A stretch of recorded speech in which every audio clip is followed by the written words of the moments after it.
twagira tumenyeshe abarundi bose bariko badukurikirana ko urucanco rugiye gutangwa ruzoroswa abana bafise kuva ku mezi 6 gushika ku mezi 11. Naho mu kirangamisi gisanzwe c'incanco ruzohora rutangwa incuro 4. Umwana amaze amezi 6, 7, 9 hamwe n'umwaka n'igice. Ikindi twabamenyesha ni uko rucanco rwa malaria rutaje gusubirira ubundi buryo bwo gukingira indwara ya malaria bwari buhasanzwe, ahubwo ruje gushimangira mu ntumbero yo kugabanya bikwiye abagwara malaria hamwe n'impfu zikomokako. Ntimuce mureka kwifuka imisegetera ngo malaria ntizotwegera kubera twacandazwe.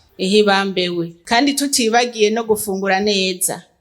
Burya gufungura nabi biratuma umuntu agwara malaria kuko umubiri ntuba ufise abasoda bakwiye bawugwanirira. Ndateye akamo rero abarundi bose ndabasaba kwitabira iki gikorwa ciza cyo gucandagisha abana bacu, ntihagire umwana n'umwe asigara inyuma atarose urwo rucanco rwa malaria, eka mbere n'izindi ncanco zitegekanijwe duhereye bakivuka gushika ku bafise umwaka n'igice kugira ngo abana bakurane amagara meza.